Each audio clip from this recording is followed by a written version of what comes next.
On today's show, we are talking about some of the greatest Superman graphic novels of all time.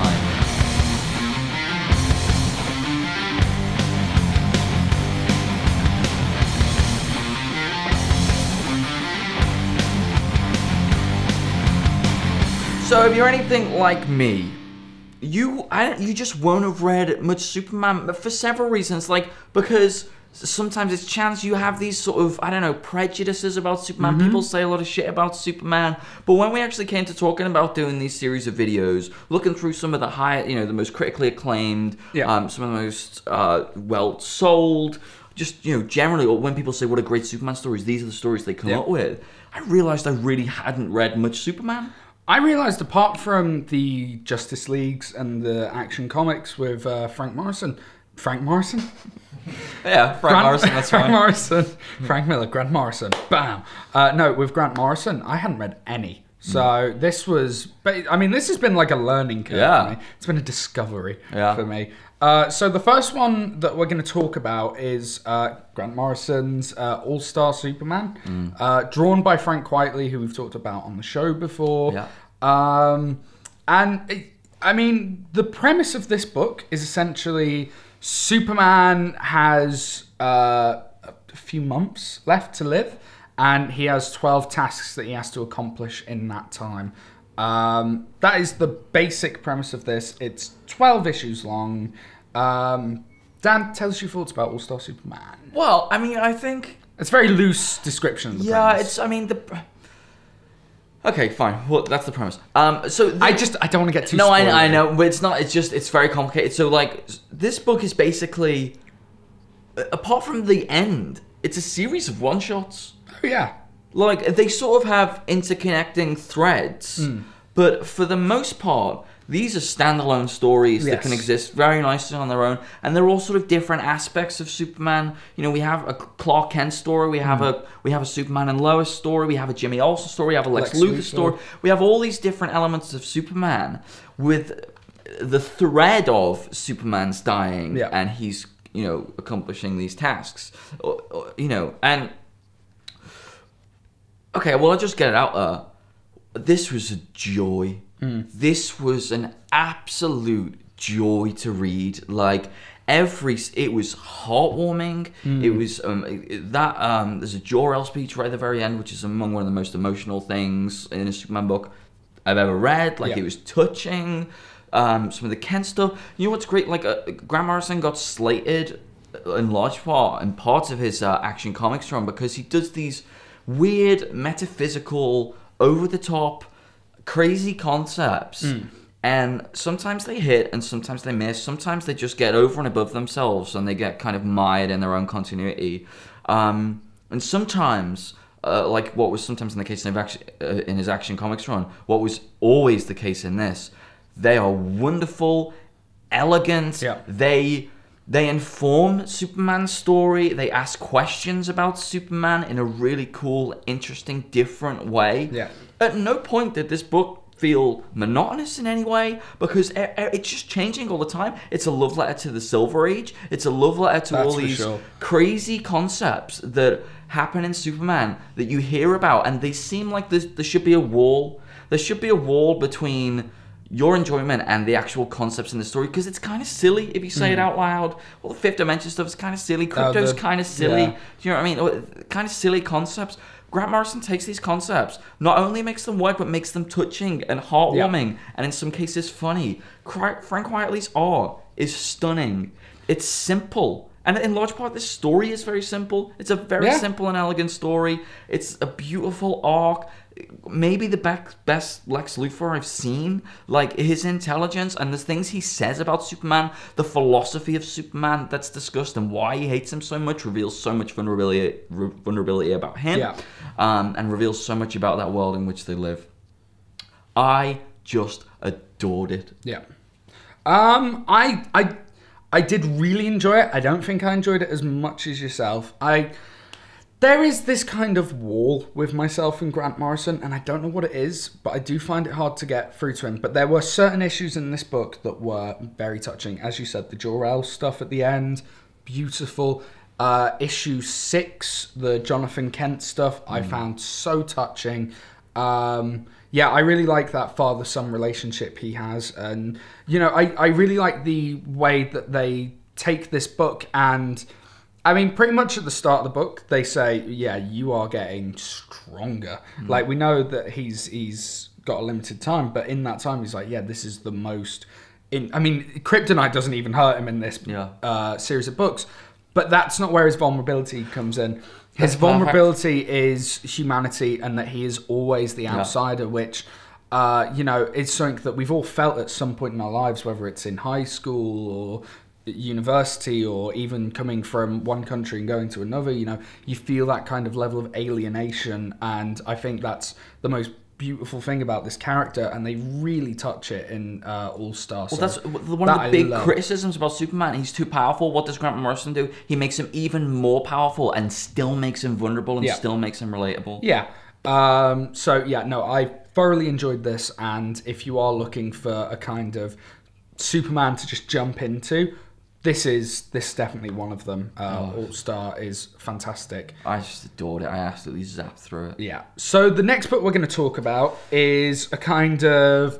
it's. I mean, all of these take place in their own universes. I think that's a very important thing to say. Yes, that is. You've got to take them in their own context. Yeah. Well, I mean, with All Star, you could, you know, it's a kind of. Well, actually, do you know what? But both Kingdom Come and Superman really are end of day stories, like the sort of kind of but in very different ways. But Kingdom Come, written by Mark Waid. Drawn by Alex Ross. God, his name was just not there. Yeah. And yeah, as I say, it's set in the future. It has that great realistic Alex Ross art. Do you know? It's not exclusively a Superman story. No, it's not at all. It's a DC Universe story that centralizes around Superman. Yeah. There's a lot of Superman in it. There's a lot of old Superman. How did you find it? Well, I mean, essentially the story is 10 years after Superman retires because he feels like he's just not helping anymore. Well, there's a big disaster and... He's blamed for it, so he goes into exile, and the new breed of superheroes come in, and they are just tearing the place up. They don't care. They don't have the moral fiber that, you know, the likes of Superman Well, they have different morals. They do. New age, new morals. Yeah. So, you know, Superman and the rest of the Justice League have to come out of retirement to kind of kick those whippersnappers back into shape almost. This story is a great Superman story in the context of the Justice League. Like, this is where you see where he fits in with everyone else. This is where you see his relationship with Batman at its best, and with Wonder Woman, and maybe not so much Green Lantern. Mostly those two. Like, this is a kind of DC Trinity book, most importantly. And it's very interesting to see him come back and have to face like some of his demons, and you really do get the sense that this is a man who's dealing with a lot of problems. Like, there's been stuff that's happened in the past that he's trying to cope with, and he's trying to restore order in his old-fashioned truth, justice, and the American way. But it's a case of how do I do that now? And he really does struggle with that. And I love this book. Alex Ross's art is beautiful. Not something I could read all the time. Not something I could look at all the time, but for this, it's 4 or 5 parts, this book. It's 4 parts with an epilogue. Yeah, and very long as well. Each issue is very long, but it's it's just so beautiful, this book, and Superman is told in such a realistic way. You know, some of the things he has to deal with and some of the decisions he has to make with not only trying to sort out this new breed of superheroes, but, you know, trying to justify his actions to the people who for years followed him is very interesting. So yeah, no, I really enjoyed this book. Yeah, no, I agree. Mark Waid's writing in this book is stellar. The interactions between those, just in the epilogue and just when they're talking, when Bruce and Clark are talking, it's electric. Yep. There are sparks, there are many more sparks than there are in the big epic battles. Yep. Just when these two are talking, and my God, does that feel like Bruce Wayne? And my God, does that feel like Clark Kent? It's just epic. And Alex Ross's art really does suit those those dialogues and the expressions he gives on his face. I agree. Alex Ross is just someone I can't make up my mind on because, you know, taken out of context, you think, oh, wow. Yeah. But when it's in a whole book, it can be covers stunning. When it's in a whole book, it can be a bit overwhelming. Yeah. It can just be a bit... there's a lot to take in. Yeah, there is a lot to take in, but some of the shots, like, I mean, this is some of the shots. Like, exactly. So in large parts, this is, remember, Captain Marvel at the end almost steals the show. Like, it becomes maybe like the best Captain Marvel story I've ever read. Like, it is his storyline, his story arc is fantastic. And that image when he finally Shazam and the look of him, and he's so classic looking, and it looks like fabric, and oh my god, I want that on my wall. It's absolutely gorgeous. So I had a great time with this book as well. Also, something that I forgot to mention is I really like the way that, you know, Batman's like, what are you doing here, Clark? He's like, it's not Clark, it's Kal-El. Like, there's that kind of level of exile. In that 10 years, and also the scene right at the end where Wonder Woman gives him the present, and it's like, this will help you see in humanity's eyes, and it's the glasses. I love that. Yeah, just those little things. It's really lovely. It's full of some really nice touches and some really kind of emotional pangs. So enjoyed it. So the last book we're going to talk about today is Secret Identity, and it is a book by Stuart Immonen, who does the art, and written by Steve Buscek. Saved you. This book is so hard to do. Like, I tried to describe it to Stephen a few days ago, and it was very hard to do because essentially it's our universe. Yeah. Superman is a comic character, film character, all this, and this young kid growing up in Kansas has the look as a baby as Superman, and his parent, and their second name's Kent, so they go, oh, let's call him Clark. For a laugh. And it's like the torment of his life. Yeah. Everyone buys him Superman presents for his birthday, all this, and then he hits puberty and he gets superpowers. And he is Superman, and it's how he deals with it. Issue 1, as a kid. Issue 2, young adult. 3, adult. 4, retirement. What did you think of this book? This was the first one I read when we set ourselves this reading list.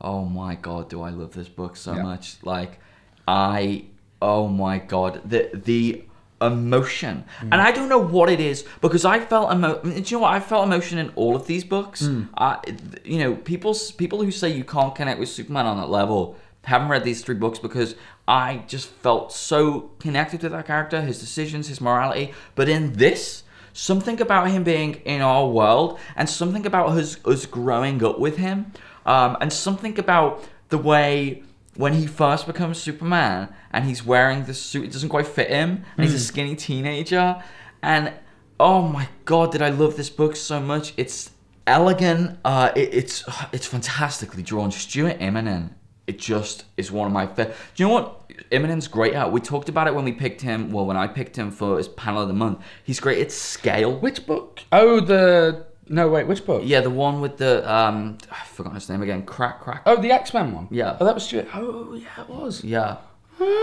His sense of makes scale, some of those huge, and there's quite a lot of double pages in this, and they just make him seem so insignificant. Yep. A lot of the time it'll be space and him, and it's so telling of the story, like his relationship with Lois and his family, his relationship. I was so scared for him. Like, I was so scared for this character and the government and what they could do to him and what they could do to his family, which I'd never felt in a Superman story before.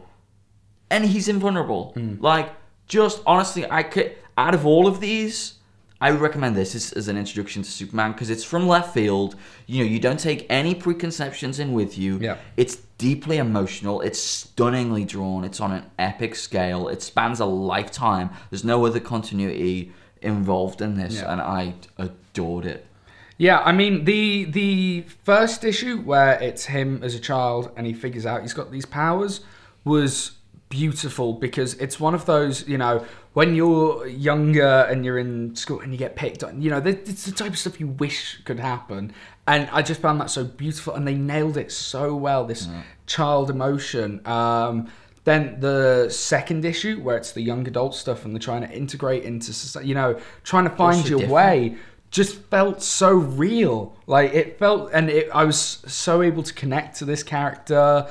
You know, the whole romance stuff I found beautiful.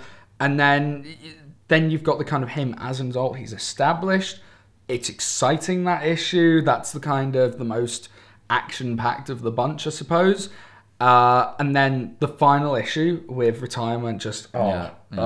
Feel you. It was beautiful, and he's having to come to grips with, I'm not strong as all that. Just no, I'm not. I'm not spoiling that thing. But that's just, it's so beautiful. This was my favorite of the 3 books we read. It's incredible. It's stunning, and yes, Stuart Immonen can just draw a book. Scale and the spreads and the pattern, like they're gorgeous. Not even that, but even just like characters sitting down. Like there's a panel that really struck a chord for me where Lois and Clark are in their bedroom doing work, and she's lying on the bed on the laptop, and he's sitting on the floor, arm on the bed with the coffee. Those just, like, it's so realistic, but so you don't see in comics. Perfect marriage of creators. It's absolutely, and do you know what I will say? Like, you know, those criticisms of Superman, like, all of these books are emotional. Yeah. All of these books you care about this man. All of these books you can connect with him on a personal, moral level. You can understand him in a really human way. So, I mean, read these books. I mean, it's all those kind of preconceptions of Superman being all this. Jimsicle does a really good video about it, which there'll be links to down the bottom. It's very funny, but he nails it with so many of them. And they're preconceptions I had even at the start of doing this show. I talked about Superman. And I was like, oh, he's too strong. He's too this. I was exactly the same. So for me, this has been a real learning. Read the comics. Just read the comics and read these free comics. And join us next Wednesday as well, where we're going to be recommending 3 more. Indeed, we will be. And you can also join us on Friday, where we're going to be talking with our friend Dan McDermott about the top 5 worst superhero films of all time. Here we are. We will see you then.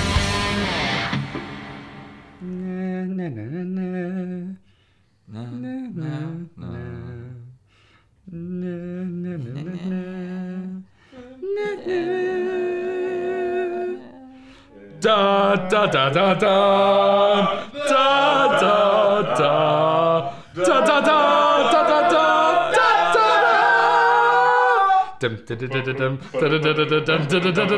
da da da da da. Yes. Outro.